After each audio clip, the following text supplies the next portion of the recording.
Welcome to Legends of Data and AI. Each episode includes inspiring and actionable data and artificial intelligence insights from global leaders across industries. Your host, Dr. Usama Fayyad, was the first Chief Data Officer at Yahoo and is Chairman of Open Insights and Executive Director of the Institute for Experiential AI at Northeastern University.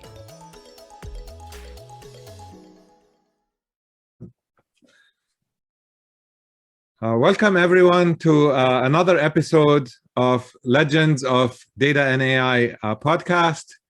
Today we have a very special guest, Bracken Darrell, who is the CEO of Logitech, a company I admire, and I'm a huge fan of their advertising campaign, actually, including the poetry bits. Good. And I'm an avid user of Logitech products. In fact, this podcast is being recorded on a lot of Logitech equipment, except for the microphone. Oh no! Well, my mic is Logitech. Yes. Blue microphone. Bracken has a unique view on AI and what it would mean for a business executive like himself. A little bit on his background. Before being the president and CEO of Logitech, he was president of Whirlpool EMEA. He was also, prior to that, a president at Braun, the German appliance company, and had stints as general manager and brand manager at General Electric, and before that at P&G. He is a graduate of Harvard Business School, where he also serves on the advisory board of Harvard. So welcome, Bracken, and thank you so much for joining us. Thank you so much for having me, Usama. It's really an honor to be here, and I have to say, I'm surprised that I'm now a legend in AI is a surprise to me. Well, the legends, I'm a surprise to my family too. The legends may it actually covers the topic. So sometimes we talk about legends of AI as, you know, people think AI can do this or not, or data can do this or not. Oh, okay. Yes. Okay. But our team, and I look forward to making you a legend in the world of data and AI. Thank you. But I need some eye anyway. Yes. Our theme is that data is a major driver and enabler of AI, and a lot of the market is confused about kind of, you know, what is AI to begin with, what is data, etc. So maybe I'll start with you, since the buzz on AI is everywhere, and honestly, there's tons of confusions even at the level of company leadership, but especially at the level of boards. Everybody wants to do it. I would love to have your perspective from a pragmatic perspective, and kind of what characterizes what works in AI from your perspective and in practice for you. You know, I was thinking about, I've thought a lot about what AI is and what it isn't. And I think what it is can kind of encompass almost anything you can think of. You know, starting with the old calculator, you know, you used to have to do the math on a piece of paper, or if you could do it in your head. And then it was just faster to do it with the calculator, you know.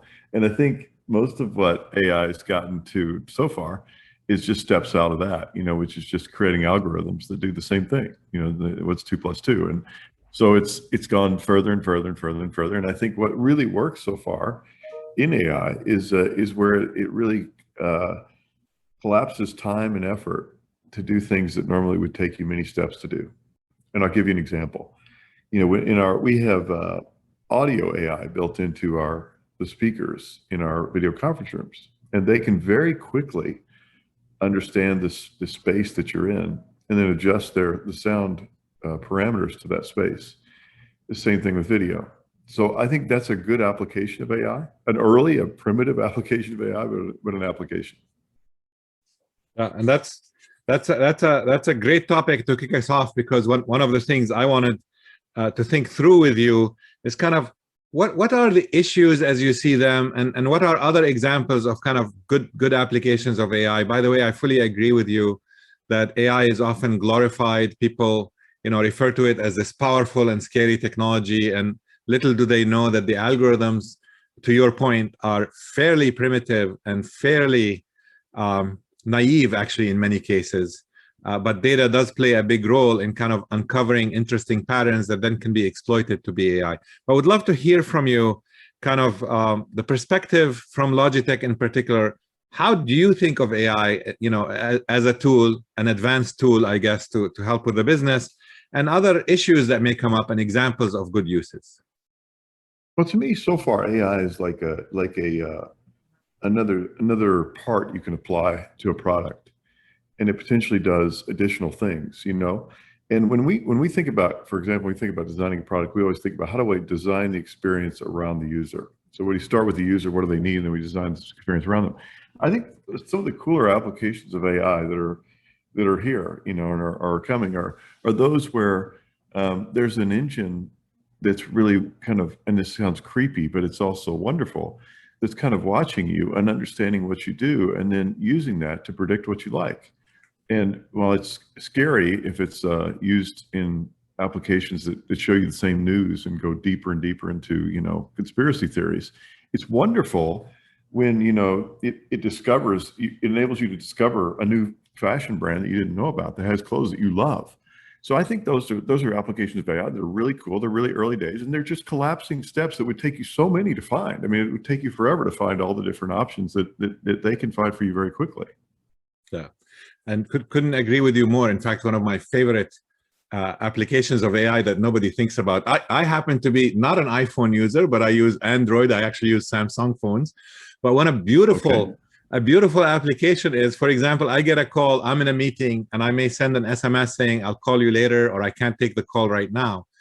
And it's always a pleasant surprise when my phone, 15 minutes or 20 minutes later, on its own reminds me, hey, are you calling so-and-so back? So that's an example of kind of awareness, simple and non-intrusive and private, right? So on the topic of privacy, I know Logitech, and I've been talking to your team, thanks to some of your introductions, cares a lot about consumer privacy, about the data they collect, about what is right and what is wrong. Would love your comments about, how should consumers think about their data from using products like Logitech products? When is it okay to share it? What do they need to watch out for? Well, I think, it depends on who you're dealing with, and in our case, first of all, it would be helpful. It's often, it would be impossible to do all the time, but it would be helpful if you knew what the company's moral or ethical position was on AI, or even policy. It doesn't have to be moral or ethical. Our policy decisions, we simply, or not on AI, I'm sorry, on privacy, we simply don't share your information with anyone else. So we have a general belief on that. So we don't, we won't use it to sell advertising around, we won't do those things. So if you believe us, and the good news is there's always watchdogs out there in this world of crowdsourced everything. If you believe us and then you confirm that we're for real, then you don't have to worry too much about what you share with us. Now, that said, you still might want to be afraid because we could get hacked. Everybody can get hacked. And then your information can go out through our either weak privacy practices or somebody's really clever new way of hacking. So you still need to be a little afraid of that. And I could go on from there.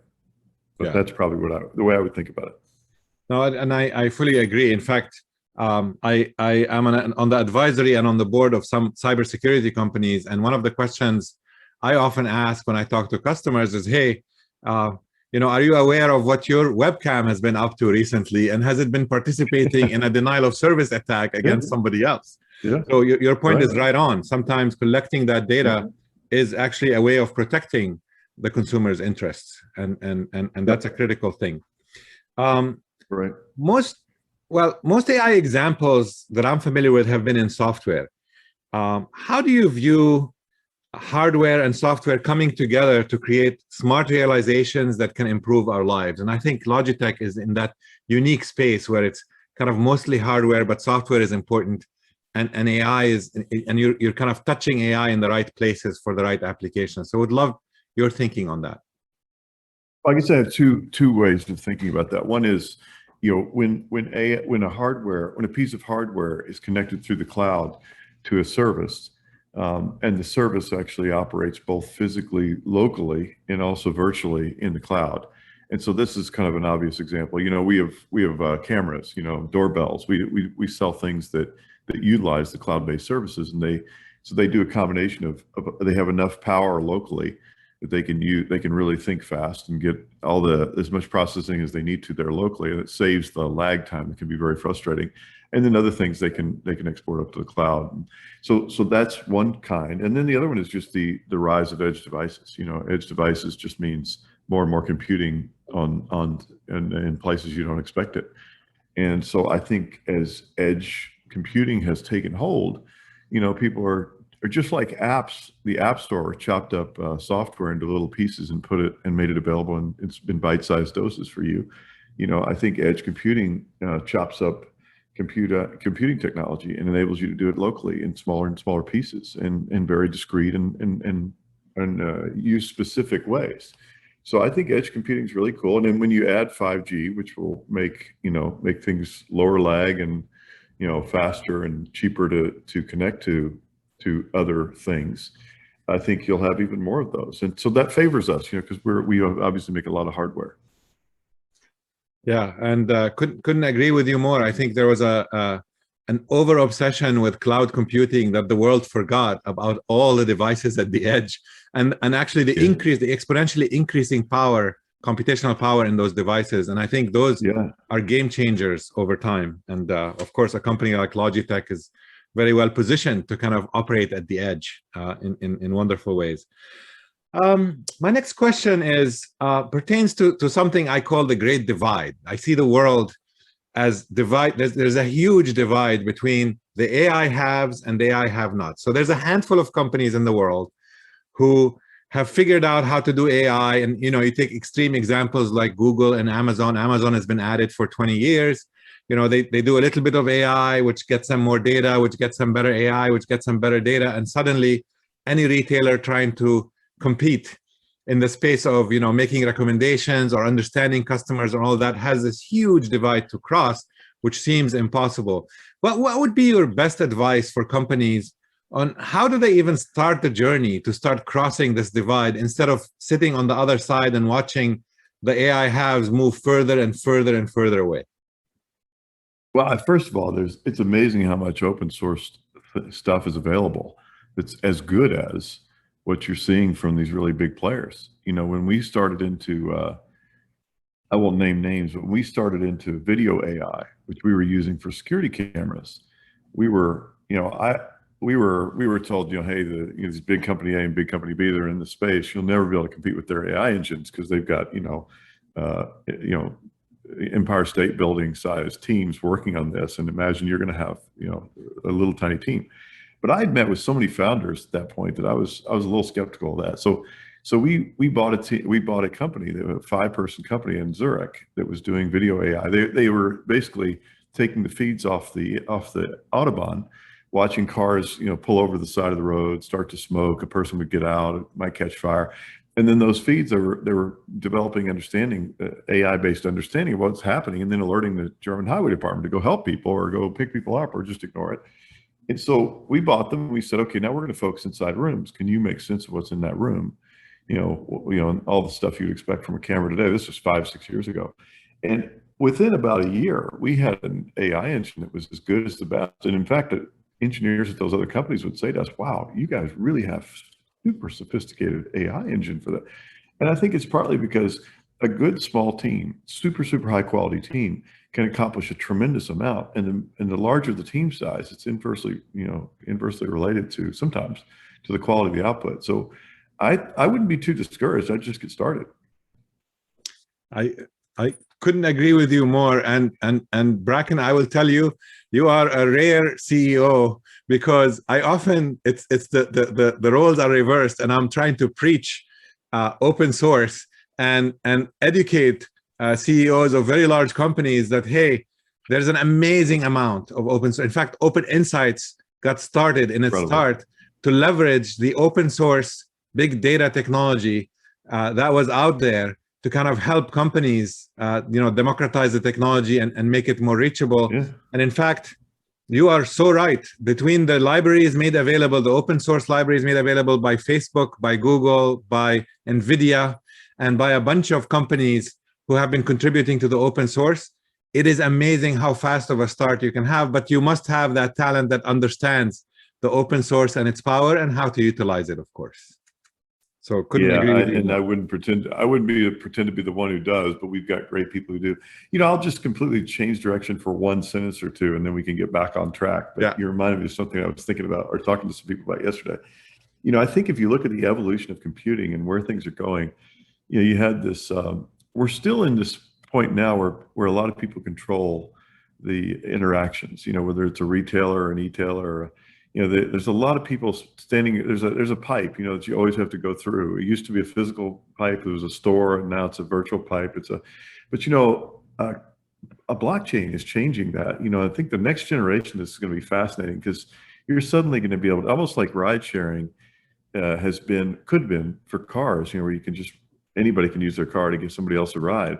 It's the same thing's going to happen with transactions of all kinds. And it's first starting with currencies because they're very easy to trust, is easy to establish across millions of people using something. But I think it's going to spread to everything, and I think that will increasingly make it easy to get from A to B without having to put a team of 5,000 people together. Absolutely. In fact, I often refer to this transformation that's happening as moving from a world of transactions to an economy of interactions, where we don't have to have that strict kind of interaction, transaction pipeline.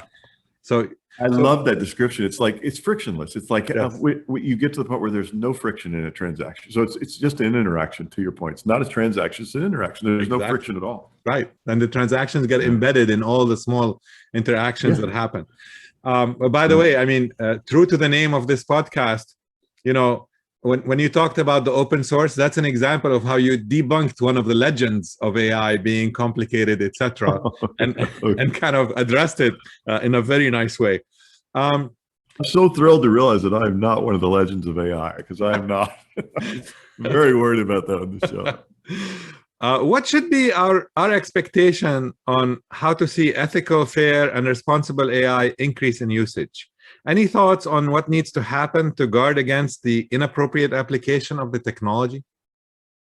I wish I were more of an expert on the topic. I should be asking you that question, but you probably answered on here all the time. So you probably want to see what a guy like me answers. Yes. First of all, I do believe that there needs to be regulation. I'm in the whatever it is, the Zuckerberg versus Musk point of view. I do think there's somewhere out in the future where AI could make, and it's not that far, could make some pretty serious mistakes, and we need to make sure we control it. I think to be able to control it, though, you've got to have real experts, and the industry, first of all, should police itself a little bit, but that won't be enough. I mean, I hate to sound like a kind of a left-wing progressive, but I don't think that will be enough. I think you need some kind of central control here, and so we may even need a federal department or a global department that really oversees standards and certain do's and, more importantly, don'ts for building AI engines. And I don't know what that looks like exactly. I think it'll have to be something new, though. Maybe it's more UN related, because these companies cross borders so quickly now. There's just it's really a borderless world. So whatever it is, it won't just be one country doing it. Yeah, I love your answer, Bracken, because you went straight to the heart of the issue. I mean, this is a policy and legislation issue. It's not a technology issue, which many people confuse it with. I often use the example that the most dangerous weapon that's available to almost anybody in our society, in our modern society today, is the automobile, right? You get control over at least 2 tons of steel that you can run around and do stuff with. Yet through regulation and policy, we figured out, if you want to use it, you need to meet these qualifications. You need to use it only in this way. You need to drive on the right or left side of the road, depending on which country you're in. And you need to obey these rules. And if you don't obey the rules, we have mechanism in place to whack you, from the small fines all the way to jail, right? And that is, and everybody thinks about, and by the way, this is for the good of everyone. And by the way, it scales internationally. As we drive all around the world, we have to obey the rules and their standards.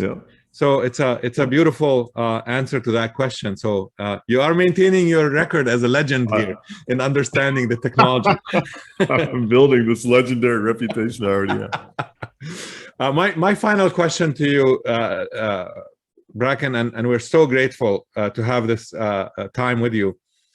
I have my own views on people worrying about jobs, loss of jobs, hey, the technology is going to replace us, all sorts of press hype on we're going to be brainless, we're going to be jobless, and it's all going to be done by robots and AI and all of that. I have my own views and I kind of disagree, but I would love to see it from your perspective. Do you see any kind of big looming issues? Are there worries? Do we have to think about reskilling? Do we have to think about losing jobs and replacing humans? How do you think about this very thorny issue? Firstly, I have a warning. I'm a complete optimist. Yep. If you accept that, then the rest of this is okay, because you can be as skeptical as you want of what I'm about to say. I'm not worried at all about that. I don't think we're going to suddenly put ourselves out of jobs. I think jobs are going to keep changing and evolving faster and faster as they have since the dawn of time. Every new technology changed work, and so I think we can expect that to continue to happen and continue to happen faster and faster. I think if there's one thing that I would focus on is I think that we need, and there are a lot of things you could, but I think we need a transformation that we think of in the way we think about education. I think education, we think of it as a place you go, you fill the bucket up for 4 years or depending on how long you go to school for 12 years and then 4 years of college if you do that, and then 2 years of master's if you do that. But you fill that bucket up as much as you possibly can, and then you go out into the world and you stay filled ideally, and maybe you shovel another thing of education in your head once in a while. Education is just going to be nonstop, but not the kind we're thinking about. It's really going to be, you're just going to be in continuous learning, and so you're going to continue to learn because the jobs will keep evolving. They'll probably become more creative and less functional. Just like the calculator means that you don't have to do the math in your head, although you may love to. Knowing you, Sam, I bet you do. But you don't have to do the math in your head or on a piece of paper anymore. So that frees you up to do more creative things, and have higher impact things. So I'm super excited about that world. It's going to be amazing, and I don't think we need to figure out what people are going to do with all this leisure time. I think we're going to create, just like we always have. And the world will become more and more interesting and exciting, and we'll reverse and stop global warming. It will become a place where DE&I no longer needs to be talked about because everybody will be treated equally and equitably. So I think that's all ahead of us. But I told you I'm an optimist. Yeah. No, I mean, and Bracken, by the way, it is so pleasing to me to find such a kindred spirit, because that is a refrain I keep repeating, exactly your words. In fact, the example I use often is I say, think of accounting. If you go back to the accounting of 60, 70 years ago, you had to have a good handwriting, you had to have a good skill of opening these big ledgers and writing, and you had to have very good addition skills in your head, right? Today, none of that applies, right? We have really automated all of that ledger keeping and bookkeeping, and have systems that essentially do most of that work on behalf of the accountant. Yet we don't have fewer accountants, we have more accountants than in the history of human civilization. So it's a great example where we've elevated their roles, and now they're contributing at a much more valuable level to companies. Instead of adding numbers and maintaining ledgers, they are actually, handwriting, they are actually spending their time thinking about what do the numbers mean and what are the implications financially for the corporation, and what's going to happen next and what to watch out for. So it's a beautiful example to kind of end this podcast on. Well, as a former accountant, I can't help but respond to that before you close the podcast. Okay. My first day on the job at Arthur Andersen and Company in Dallas, Texas, as an auditor and accountant, I got workman's comp because I was printing out something on the computer, and back then you had to pull the top of the computer up to print it out and then tear the computer. Remember, had the perforated edges? Yes. And the computer then, I've never pulled one open before, and it fell back and hit me in the nose. It broke my nose, and I was off for the rest of the day. So that's how labor intensive accounting used to be, and today it's certainly not. Wow, what a wonderful story. Thank you for sharing with us. And Disturbing. That definitely changes. I didn't even know that in your background you started out as an accountant. That's an amazing story. An injured accountant. An injured accountant, yes, going on disability for breaking his nose from dealing with heavy printouts. Let alone, this is post ledger era, even physical ledger. So with that, I want to thank you again on behalf of us and on behalf of the audience. Thank you for joining us on the Legends of AI, of Data and AI podcast.